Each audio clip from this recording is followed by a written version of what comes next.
For years, my brother was the untouchable golden child. But after blowing through grandma's money, he's now facing a lawsuit and a lifetime of debt. My parents always believed my brother Jason could do no wrong. Like ever. For them, his every whim was a passion, his every mistake a learning opportunity. My work? Never quite good enough. And let me tell you, that double standard was infuriating, but nothing could prepare me for the absolute rage and betrayal I felt when I discovered they were actively covering up Jason gambling away our dying grandmother's life savings. This isn't just about money. It's about a family shattering over the unthinkable. Growing up, if Jason needed his social time, my mom would just say, "Oh, Jason needs his social time." But if I had drama club, I'd get guilt-tripped about missing family dinners. Jason got caught cheating on 3 high school exams. My dad called the principal to explain that Jason was just so proficient and overwhelmed that it caused stress. Me? I got a B+ in chemistry, and they hired a tutor, convinced I needed help. The double standard was absolutely absurd. Jason crashed his car, drunk, at 19. They covered it up, bought him a new truck, and said, "He's learned his lesson. He needs reliable transportation now." Meanwhile, I scraped the garage door, and they made me pay for the repairs using my part-time job money because responsibility builds character. He quit college after 2 semesters to discover himself and explore options. They transformed the garage into a recording studio when Jason wanted to be a musician, even though he never actually learned an instrument or wrote a song. And when I asked for student loan assistance, we need to be smart with money, and you need to learn independence. Jason even stole from mom's purse, making her assume she just forgot where she spent it. When her jewelry vanished, she feared she'd simply misplaced it. When Dad's garage tools disappeared, he thought he'd lent them out. When I saw the pattern and tried to raise it, they just assumed I was jealous and trying to cause issues. Then, Jason started a business with $15,000 of their retirement funds. It failed in 3 months. Their response? At least he tried. Failure teaches best.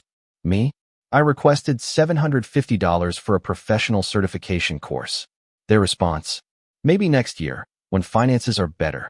The real issue, the truly gut-wrenching one, was Grandma Helen's sickness. She was leaving $150,000 to her grandkids and needed full-time care.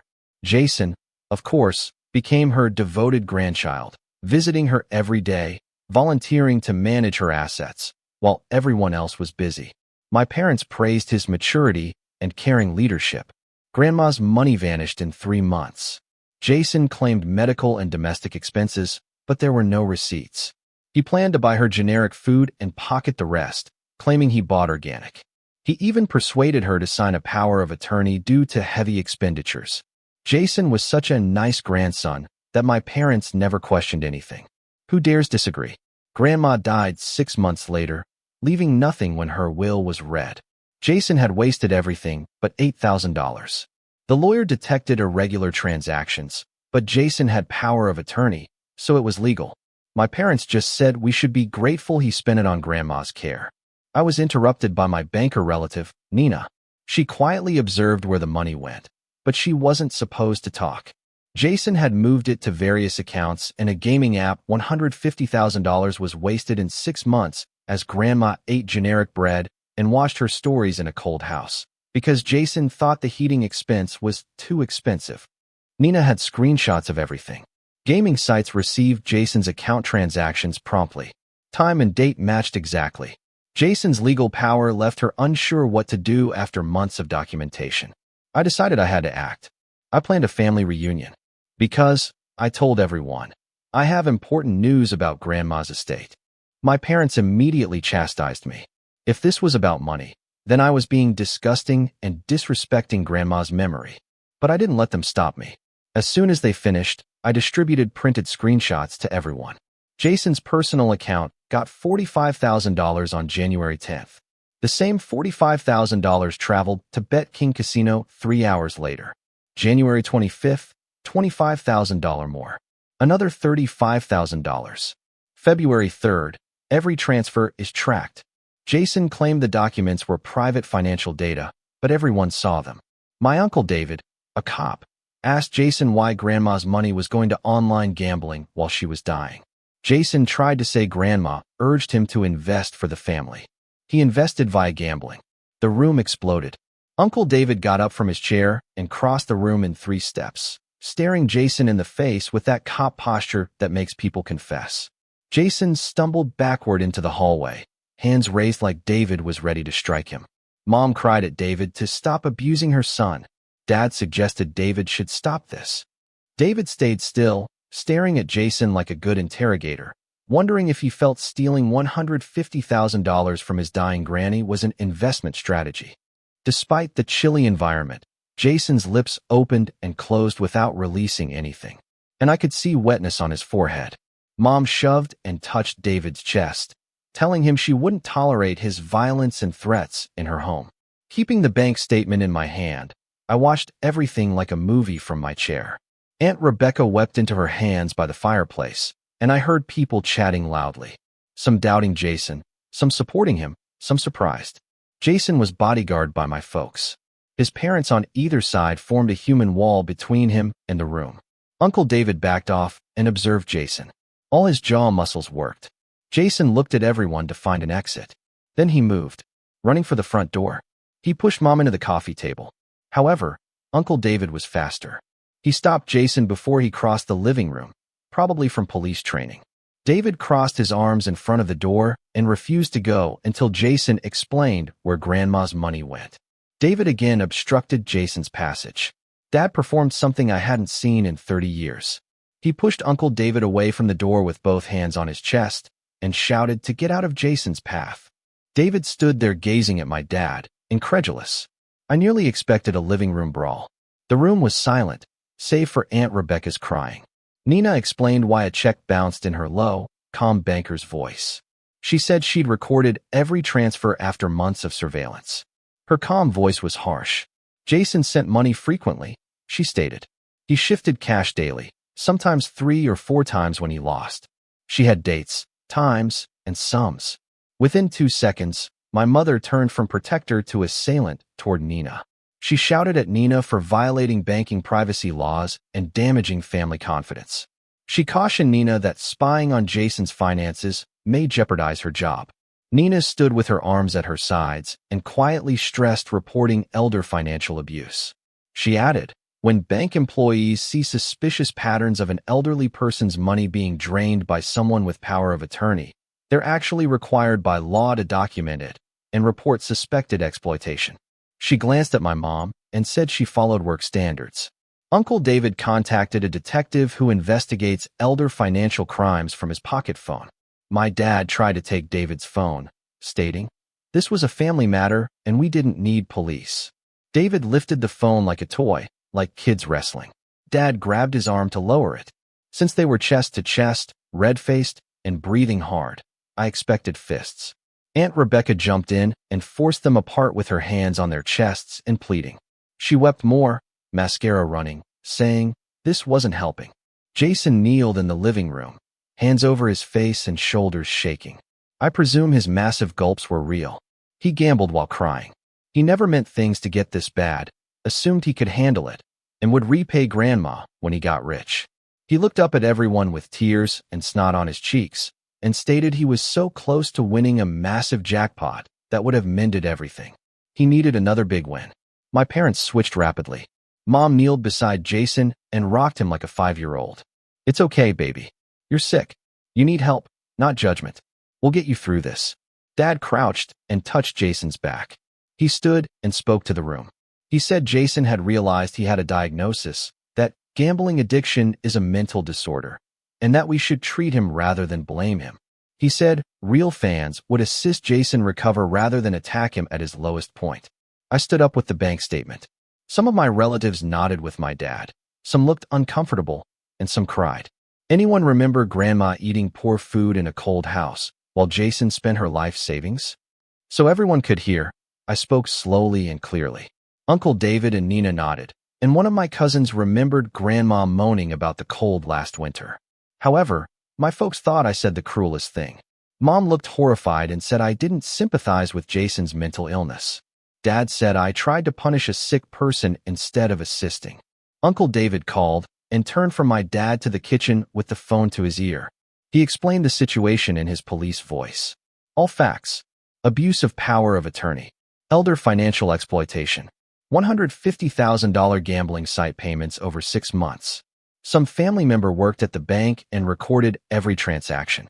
My dad followed him to the kitchen doorway, saying that David was committing a terrible mistake that would ruin the family. Mom held Jason on the floor while he cried into her shoulder, and I stood with those bank documents, wondering how we got to where exposing stolen evidence was cruel. I brought Mom snacks, Megan remarked as she arrived with 2 supermarket bags. Her lips fell as she studied the entryway. Mom cuddled Jason on the floor while he wept on her shoulder. Dad crossed his arms next to them, ready to fight anyone around. Uncle David returned from the kitchen with his phone. In the corner chair, Aunt Rebecca wailed quietly. Nina kept more bank statements nearby. 3 relatives searched for hiding spots in the furnishings. Megan gently placed the grocery bags and asked why everyone was crying. Jason tried to speak but coughed and covered his face in Mom's shoulder. Dad told Megan to go since this was a family issue. Nina told Megan she needed something important. She displayed the bank paperwork and calmly explained that Jason had power of attorney for his grandma and moved $150,000 from her accounts to gambling sites over 6 months while she was dying. Megan's hands shook as she read the papers. Her face became white as she asked whether it was real. Nina nodded at her transfer dates and amounts. 3 hours after Jason's $45,000 deposit on January 10th, Bet King Casino followed. January 25th, $25,000. February 3rd, $35,000. Dated and time transfers. Jason's dying grandma's money to gamble. Megan asked. Jason ultimately responded that it wasn't. He couldn't control his gambling disorder. Megan stopped him and asked how long he'd lied. Her voice raised as she explained she loaned him $4,500 last month for business. Was that gambling money? Jason didn't answer, so Mom remarked, it wasn't the time to condemn him while he was hurting and needed support. Dad and Mom agreed that Jason's loved ones should focus on solutions and support, not blame and punishment. Mom glanced at Megan and said she would help Jason through this terrible disease if she cared. Uncle David came to the living room and said Detective Sarah Moore would interview and examine evidence. He said power of attorney prevented prosecution, but Grandma's terminal illnesses and gaming site transfers promoted elder financial exploitation. Dad was furious and pointed to the door, instructing David to go. David could not engage police in family affairs. He said David stayed and said Grandma was his sister, and he wouldn't allow Jason get away with her murder and life savings heist. Father tightened his hands approaching David. Aunt Rebecca emerged between them like a floor line. The living room split in half. Uncle David was at the kitchen door. Aunt Rebecca stood behind him. Nina approached with the bank statements. Megan crossed the room to join Nina. After staring at Jason again, that side of the room was mine. My parents virtually bodyguarded Jason as we stood. Anxious relatives glanced at each other from their chairs, wondering where to stand or what to do. My Ohio cousin moved toward the door like she was fleeing. Mama hugged Jason and stared at us like we were attacking him. Dad stood with shoulders back and jaw set. He ignored everyone. All halted as the doorbell rang. Dad said no one answered the door. Uncle David assumed it was Detective Moore, so barring her entry wouldn't help Jason. Dad crossed his arms at the front door. The doorbell rang again. A woman said she was Detective Moore gathering financial exploitation statements. Yet Dad yelled through the door that she needed a warrant since this was private land. Detective Moore kindly advised she take statements at the police station and that making things difficult wouldn't help his son. She investigated vulnerable adult exploitation and unusual transactions from an old woman's account. After a minute, Dad opened the door but blocked it. To be available for Jason chats, he invited her in. Detective Moore entered when asked. She had short brown hair, a belt badge, and simple attire. She was about 40. She noticed crying people in a family separated as she looked around. She introduced herself and sought a document review location. Dad recommended she use the dining room table, but stayed. Detective Moore agreed and entered the dining room. She grabbed her phone and notebook. She had Nina explain banking paperwork first. Nina sorted bank statements across from her. She described the January transfer schedule. Jason received $45,000 from Grandma on January 10th. The The $45,000 got to Bet King Casino 3 hours later. Another $25,000 January 25th, $35,000 February 3rd, $20,000 February 18th. She listed all transaction dates and amounts. Detective Moore took photos of each document on her phone. Nina was asked about Grandma's transfers and medical visits. Ella made a calendar showing Jason sending money on Grandma's doctor and medicines days. Also, Detective Moore photographed the calendar. She asked Grandma's living circumstances. Ella said Grandma complained about being cold because Jason believed heating costs were too expensive. She ate generic food since Jason believed organic was too pricey. Since Jason considered new clothes too pricey, she wore the same ones for months. We send thousands to gaming sites regularly. Detective Moore asked Jason to explain several transfers from his grandmother's account to his, and then to gambling sites. Jason rose up and dried his eyes, saying Grandma understood his financial strategy and agreed. He stated she recognized he was increasing her savings for her family after she died. Jason said he and Grandma made these trades verbally in private when Detective Moore asked whether he had written documentation. He claimed her trust completely and didn't need anything documented due of their closeness. Dad nodded, as if understanding. Mom held Jason's shoulder. I couldn't remain quiet and said Grandma's neurology studies revealed early dementia in her final 6 months. Detective Moore requested for copies of those medical records, and I said the doctor could provide them. Uncle David said Jason requested power of attorney to protect Grandma from financial mistakes. He said Jason told the family Grandma was forgetful and needed help with payments and banking. Jason flushed and said it wasn't fair that Grandma wanted power of attorney since she was worried. Detective Moore took notes and asked Jason if he transferred $150,000 from his grandmother's accounts to online gambling sites between January and June. Jason noticed my dad take out his phone. Jason said he didn't feel comfortable answering questions without a counsel. My parents phoned their real estate closing lawyer friend to come over fast because Jason was interrogated without a lawyer. Detective Moore calmly indicated that Jason had the right to see a lawyer and that she supported his decision. Despite Jason's claims, she said the banking records and transaction history reveal financial abuse. Dad kept phoning the lawyer as Mom pleaded with Jason not to talk until they had representation. Detective Moore said she had enough notes and images to investigate. She gave me her card and advised me to contact her if I find Grandma's medical records or any relevant information. Uncle David brought her to the door and commended her promptness. After she left, my parents shouted at me and Uncle David for bringing police in a family quarrel and making Jason look guilty. Uncle David called and met with relatives who needed Grandma's money answers. The following week, he asked each family member what Jason had told them about Grandma's medical care and expenditures. Jason told family members different stories about where the money went, and none of the figures matched. He told one family Grandma needed a $2,000 a month drug. He told another uncle Grandma's house needed a roof and foundation. He told a relative Grandma wanted to prepay her burial and buy a premium plot. Every story was different, and Jason's reported expenditures exceeded the $150,000 that disappeared. Aunt Rebecca documented Grandma's final 6 months' medical and housekeeping costs. Grandma's physicians, pharmacists, and service providers were called. Medical, prescription, home health aid, electricity, and grocery bills were sent to her. She checked every expenditure on a spreadsheet.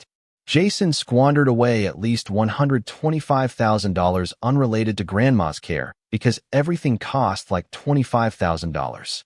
Aunt Rebecca handed me the spreadsheet, and seeing how little Jason spent on Grandma compared to what he stole made me sick.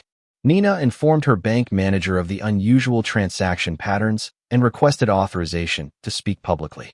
The bank manager examined Nina's paperwork and said they should have seen the behavior sooner, but the power of attorney documentation appeared genuine, so the system didn't identify exploitation. He let Nina provide official statements and that the bank would cooperate with any investigation. Nina was glad she could now speak freely without privacy concerns.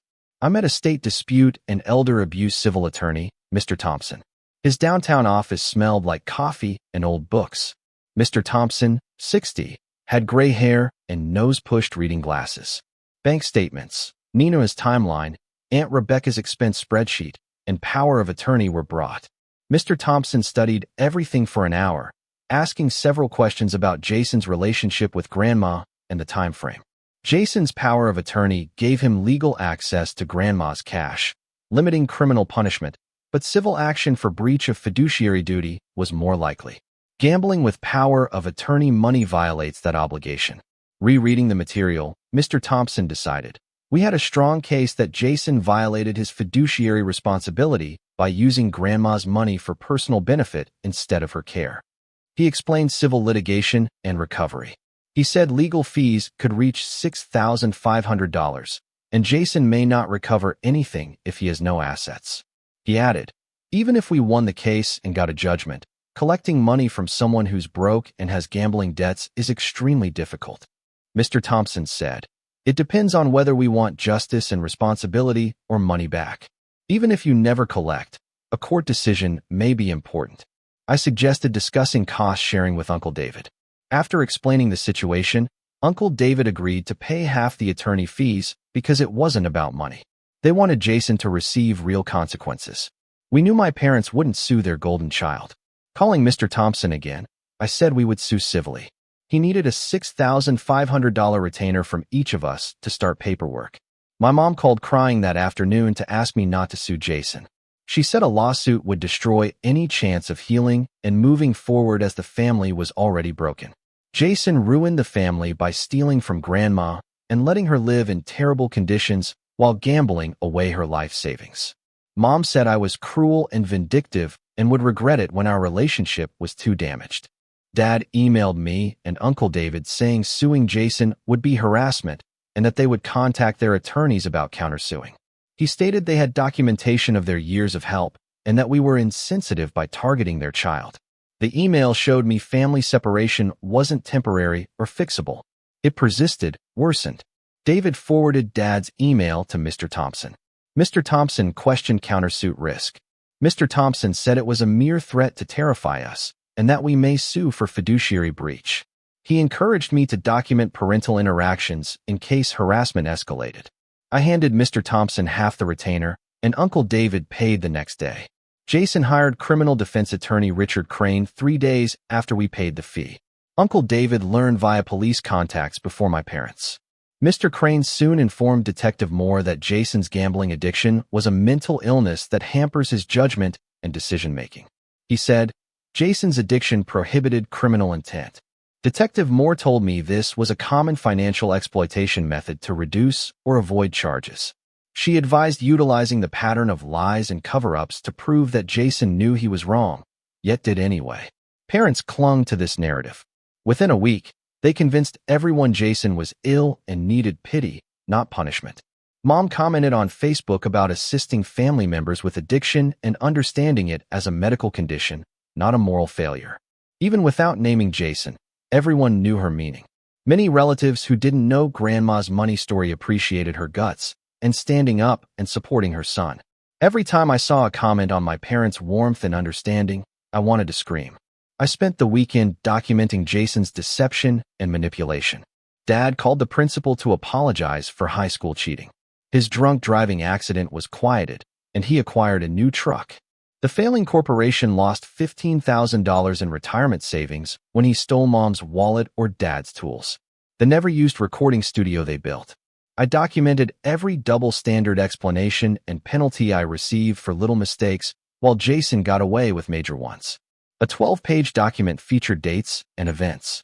I sent Uncle David, Nina, and Mr. Thompson copies. Nina described Jason's family gatherings over 5 years. She recalls him borrowing $4,500 from Aunt Rebecca for unrepaired cars. She'd seen him ask Uncle David's son for $500 for a failed business. She remembers Christmas 3 years ago when Jason borrowed $250 from our cousin Michelle for rent and never paid. Comparing notes, we realized Jason had been defrauding the family for years with different claims, promising to pay back, but never doing so. Uncle David secretly questioned relatives about Jason, detective-like. He asked comprehensive inquiries about Jason's financing and business agreements. He found amazing stuff, even to me. Jason borrowed $200 to $5,000 from 8 family members over 3 years.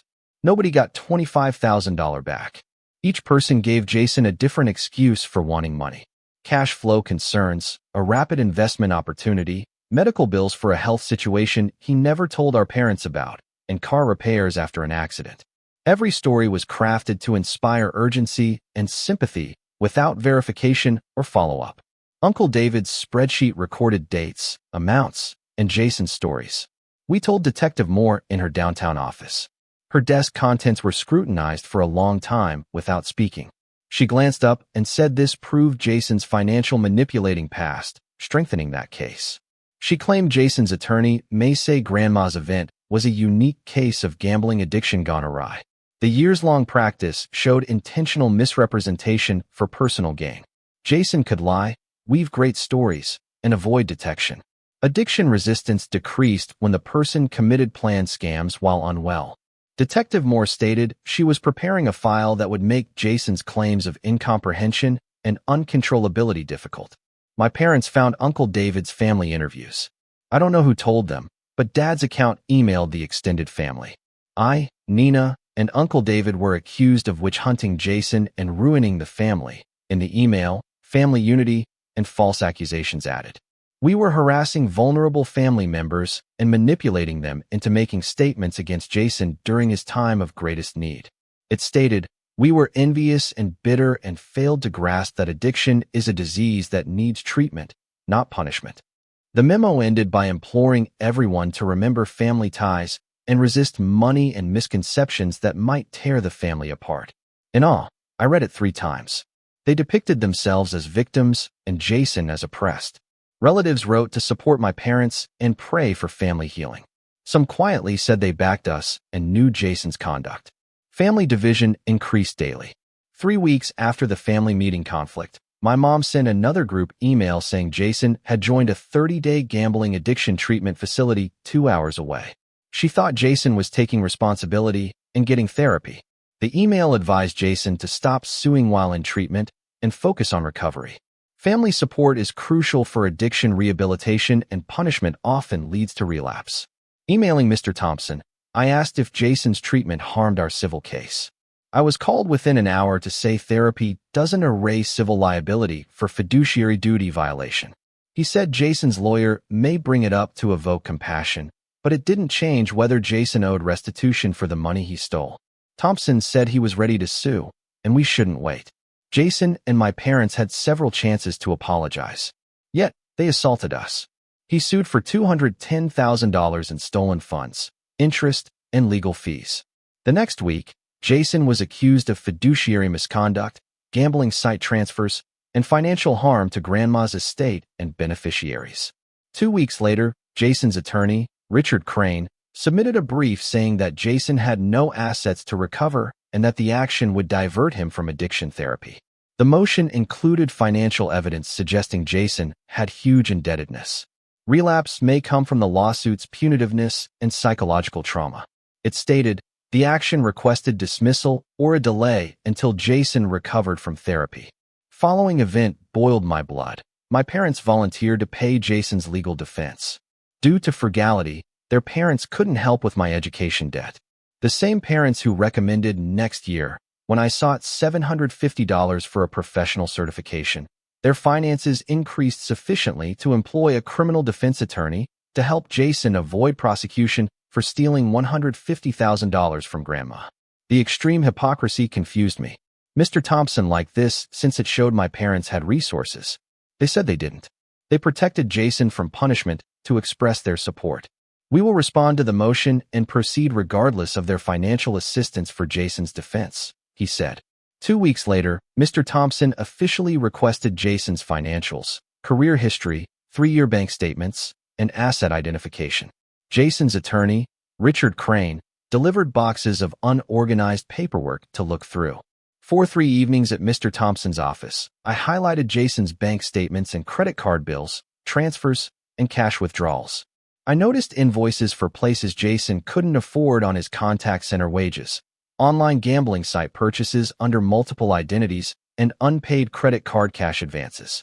Mr. Thompson scheduled Jason's deposition for 6 weeks out and requested verification of his work, housing, and family income from the past year.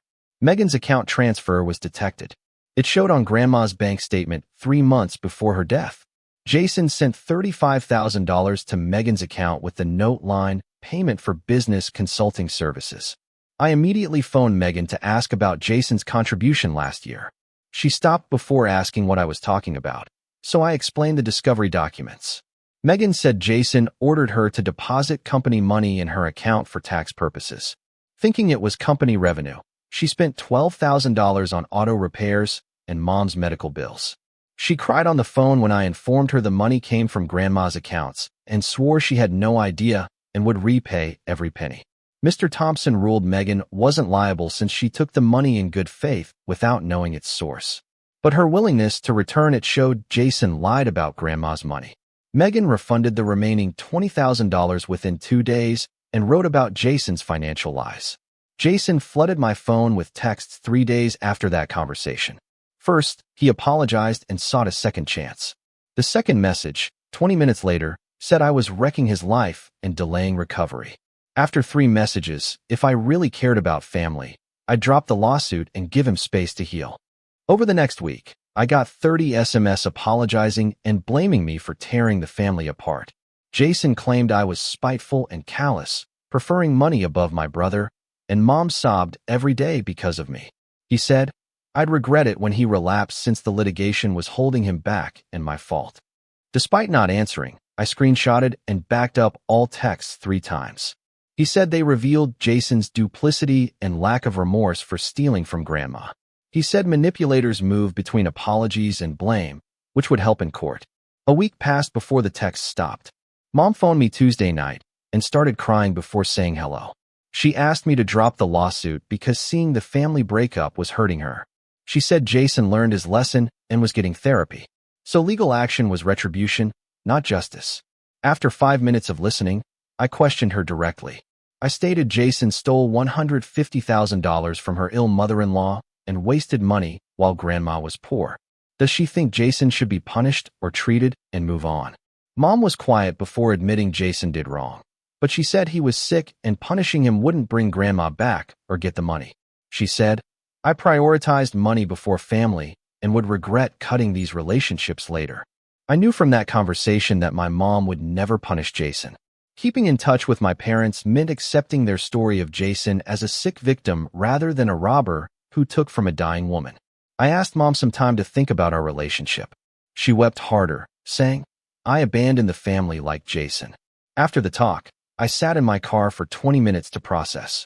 Dad wrote me a formal email on family decisions and consequences 2 days later. He stated suing Jason would mean leaving the family.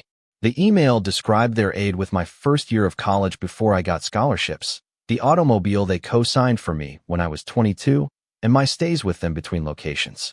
Dad said I returned their love and effort by beating my brother when he needed family support. I had 1 week to join this family or continue my bitterness and retribution. The email was forwarded without remark, and Mr. Thompson called me an hour later to say there was more confirmation of Jason's familial past that allowed his behavior for years. Uncle David called that weekend to say he'd talked to Aunt Rebecca and Nina. They wanted to start a support group for us dealing with Jason's theft and our parents enabling. Our Thursday night gatherings shifted to Uncle David's. We started with just the 4 of us laughing over our parents' ludicrous defenses of Jason and agreeing that we were right to expect consequences. After Nina brought her notes from years of watching Jason affect family members, we started noting patterns we'd all seen but never connected. Aunt Rebecca brought coffee while we reviewed my parents' guilt trips. Uncle David told stories of family members who ignored harmful behavior and underlined the significance of setting limits, even nasty ones. I barely survived those weeks of court and family stress with Thursday sessions. Jason's financial disclosure papers arrived 5 weeks after the lawsuit in a large manila package Mr. Thompson gave me in his office. Jason lacked assets, only a 7-year-old car with a broken gearbox in my parents' driveway. No savings, retirement, or property. His debt to online gambling, personal loan companies, and maxed-out credit cards was $60,000. He averaged 20 hours a week in a call center for minimum wage for 4 months. He lived with our parents for 6 months, unemployed and looking for work. Each debt, failed payment plan, and collection account was listed. Mr. Thompson spread the files on his desk and said winning the lawsuit wouldn't ensure compensation. If Jason had a real job, we might garnish his wages for years or decades, depending on state law. However, collecting from a negative net worth proved hard. He showed me that wage garnishment takes 10 to 15% of a paycheck after taxes and other deductions, while Jason's part-time minimum wage position only made $30 to $40 a month. This pace would take over 400 years to recover $150,000. Mr. Thompson said, "We may seek the judgment since it would legally show Jason's behavior and damage his credit and finances, but I accepted that money recovery would take time." After seeing Jason's financial statement in that office, I had to decide if prolonged litigation was worth it. The idea was to keep Jason accountable and get the family some of Grandma's money. Why pay extra for legal fees if there's no recovery? Read disclosure data to Uncle David from my car in the parking lot. He said it wasn't about money after a pause. The goal was to hold Jason accountable for his conduct rather than provide sympathy. Nina told me that evening that if we dropped the lawsuit, Jason would learn he could do bad things without consequences. The next Thursday, we sat around Uncle David's kitchen table with coffee and financial disclosure forms to explore our options. Uncle David said he'd seen too many cases as a cop when family members let things slide because punishment looked too harsh or expensive, and the offender kept doing worse things because they knew they'd get away with it. Nina remarked that we'd paid the retainer and filed the lawsuit, so withdrawing now would imply Jason won by being poor and sad. I agreed. This was about teaching that family activities had consequences, not money recovery. 2 days later, Mom called to tell me her therapist had a breakthrough. Her voice sounded weary and less defensive, like tears. She said she was starting to realize how her prejudice for Jason had damaged both of her boys over the years. How she'd held me to impossible standards while letting Jason get away with anything, because she was afraid of losing his love. She apologized for her hypocrisy for making me pay for the garage door while giving Jason a new truck after drunk driving, and for ignoring my successes while acknowledging Jason's failures as learning opportunities. She remembered moments from our childhood and adolescence that I'd mentioned thousands of times, but she'd always ignored. I'd never heard her apologize so honestly, like she noticed the pattern rather than explaining herself. She cried as she described how she'd accepted Jason's conduct for so long, producing the person who could steal from his dying granny and needed to take responsibility. She hoped that since she accepted everything, I would drop the lawsuit and let the family proceed. She understood why I was angry and unhappy and acknowledged that she'd caused a lot of that suffering, but she advised suing Jason would make things worse and delay recovery. She wanted us to focus on family again, assist Jason's rehabilitation, and create a healthy, respectful, and loving relationship between her boys. Her earnest apology sounded like she was confessing past wrongs, but not current consequences. She admitted she'd been incorrect for years, but wanted me to shelter Jason from his mistakes, which exacerbated this problem. I complimented Mom for realizing the bias and unequal standards, stating it meant more. I wanted long-term behavior change, not just words and promises over the phone. I said abandoning the lawsuit now would continue Jason's lifelong protection from consequences. She sobbed harder and stated I was cruel and unforgiving because I was retaliating for her attempts to make things right. I remained calm and highlighted that behavior change mattered, not conditional apologies. She said she couldn't fix things without my opportunity. I persuaded her that letting the case proceed would benefit everyone. After the call ended without a conclusion, I felt exhausted and dejected, but secure in my choice. Jason completed his 30-day gambling treatment program at a clinic my parents paid for 6 weeks after the meeting. They invited the entire extended family to a lunch to celebrate and encourage him for managing his recovery. Mom sent restaurant and time information to the group, congratulating Jason on quitting his addiction. Mom asked me to attend the dinner 2 days prior, saying Jason would feel encouraged by his brother. I didn't reply to group text. I told her I wouldn't celebrate Jason finishing basic therapy he should have done years ago, as he was only in treatment for stealing $150,000. She said Jason was improving and deserved praise, whereas I was selfish and holding grudges instead of helping family. Dad texted me that I was failing them again and choosing anger above family unity after I said no thanks and hung up. I missed the legal complaint mediation a week after Jason's celebration lunch. Mr. Thompson called me the morning of mediation to say Jason's attorney wanted to settle rather than go to trial. Mr. Thompson, Jason's attorney, and I mediated over a long table in a downtown law office conference room. Jason wasn't present at mediation, which his attorney said was typical because parties made bargaining difficult. A simple settlement was suggested. Jason signed paperwork admitting stealing Grandma's money. He agreed to deposit $150 per month for 10 years into Grandma's heirs account. He would also agree to gambling addiction therapy with evidence every 3 months. If he missed payments or quit, the rest would be due immediately. His counsel said this was a reasonable conclusion that admitted guilt and considered Jason's ability to pay. He stressed that the study would cost more and yield poorer results. We went to a smaller conference room down the hall because Mr. Thompson wanted to think about the offer quietly. He showed me his calculator math. $150 per month for 10 years is $18,000 or 12% of Jason's grandma theft. He said this was better than wage garnishment given Jason's job situation for financial recovery. Jason's legal admission of misconduct was the settlement's true value, which would follow him forever. Even though the financial recovery was small, Mr. Thompson advised accepting the settlement because it established penalties and legal accountability.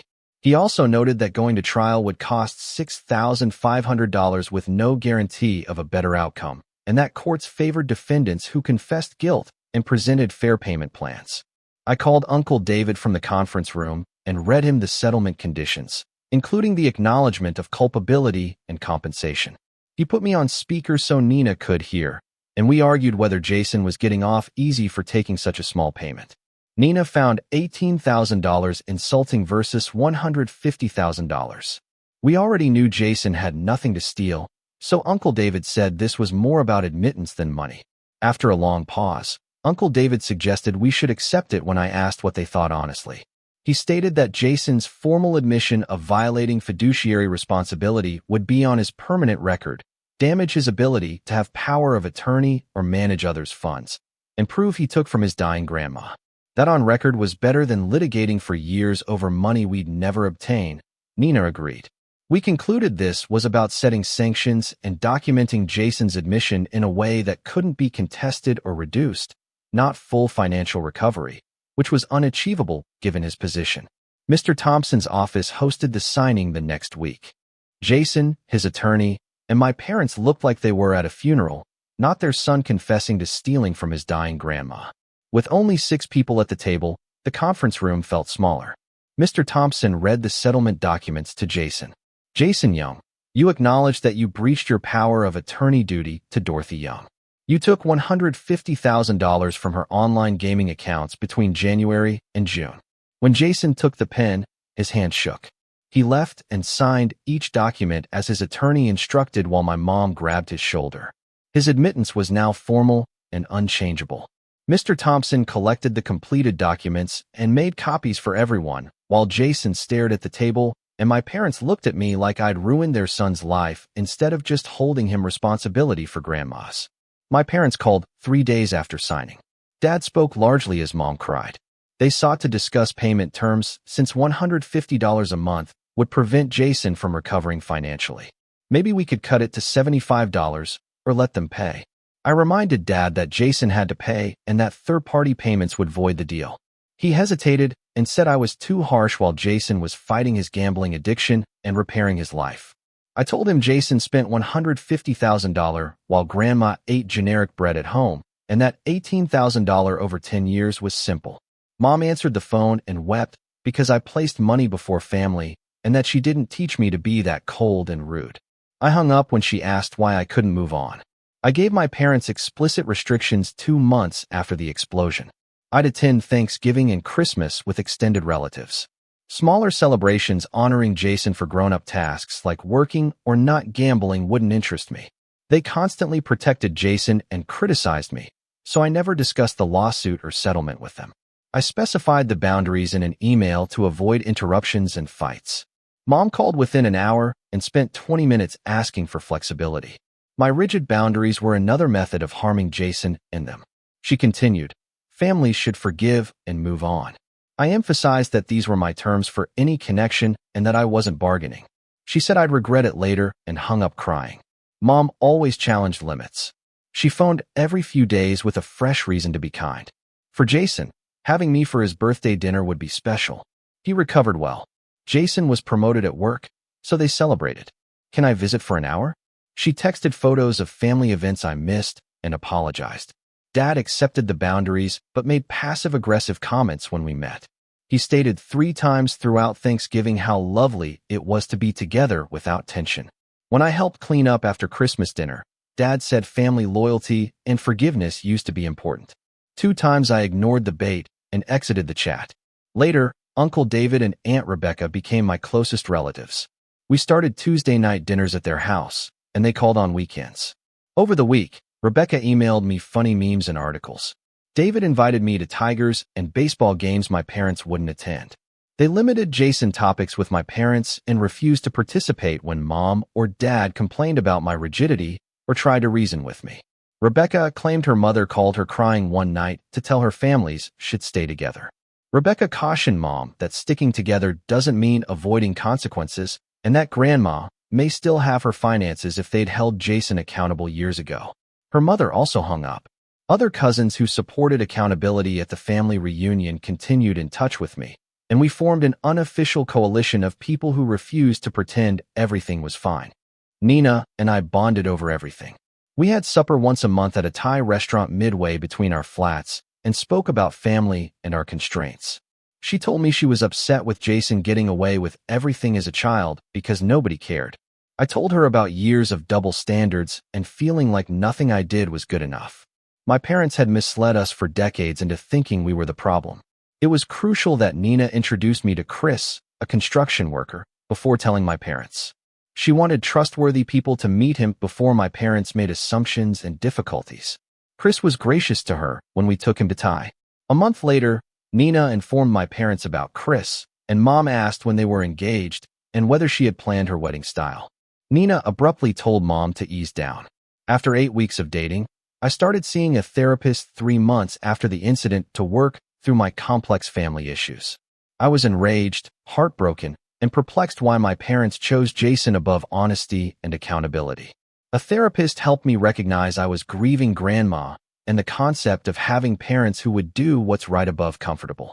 She stated, I kept hoping they'd wake up and realize they'd failed both their boys by supporting Jason and setting unrealistic expectations. We accepted my parents as they are, not as I wanted. She advised me to love them and accept our imperfect connection. Having someone affirm my beliefs and that setting limits is healthy and necessary helped. Mr. Thompson confirmed Jason's first payment on time. $150 settlement tracking account deposit. The second payment arrived on time 30 days later. I didn't know if Jason was treating his gambling addiction or meeting settlement requirements. Mr. Thompson said the treatment program verification papers come quarterly, and the first one showed Jason attending group sessions twice a week, but I agreed it wasn't my role to monitor his recovery or care whether he was changing. Even if the consequences were modest, I owed it to myself and Grandma to punish Jason. Jason's theft and Grandma's money loss weren't the worst. It lamented parents who chose justice above comfort. I lived to satisfy them by being responsible, successful, and perfect. Jason was nurtured and safeguarded throughout his life despite his transgressions. They kept defending him when the pattern should have been obvious. That realization hurt more than stolen money since I couldn't change how others saw us. I was learning to accept them as parents rather than demand perfection. Saturday morning, a week after Jason's second payment, Uncle David invited me to coffee. While sitting on his back porch, he told me Grandma would be proud of how I stood up for what was right when it was hard and lonely. He said, Grandma battled with family members who used her benevolence. Her sister always borrowed without repaying. She co-signed her brother's defaulting loan. She was the family doormat for decades because she thought politeness and forgiveness made her good. At her death, Grandma told David she wished she had confronted abusers earlier. She most admired those who did the right thing despite pain. Despite breaking the family, David grabbed my shoulder and said I had the backbone Grandma wished she'd had sooner and that she'd be glad someone finally held Jason accountable. For months after the fight, Uncle David, Aunt Rebecca, Nina, and other righteous relatives celebrated Thanksgiving with me. We ordered pizza instead of turkey because nobody wanted to spend hours in the kitchen pretending everything was normal. Nina introduced her new boyfriend calmly after months. Uncle David's grandma stories made us laugh, not cry. We played board games without discussing Jason, my parents, or the settlement. It was strange to celebrate a holiday without the whole family, but it was liberating to not hide problems. Instead of fixing something, we agreed to meet monthly for supper or coffee to build something new. A Christmas group text from my parents asked me to reconsider spending the holidays with them. I promised to visit for an hour on Christmas afternoon, but not for dinner. It's amazing they respected those boundaries. Mom texted separately that she understood my treatment and need for space. Dad didn't speak, but stopped passive-aggressively mentioning family devotion. Settlement account alerts showed Jason made his fourth payment on time. I wasn't sure if he quit gambling or just hit it. Mr. I preserved Thompson's monthly deposit confirmation emails without emotion. The whole scenario proved family justice isn't cinematic justice. Nobody was jailed. Jason didn't regret. My parents didn't realize their mistake for decades. I received $150 a month, relatives who cared about doing the right thing, and the knowledge that I stood up for grandma, even if it cost me my image of ordinary parents. I was receiving nothing else, so it was plenty.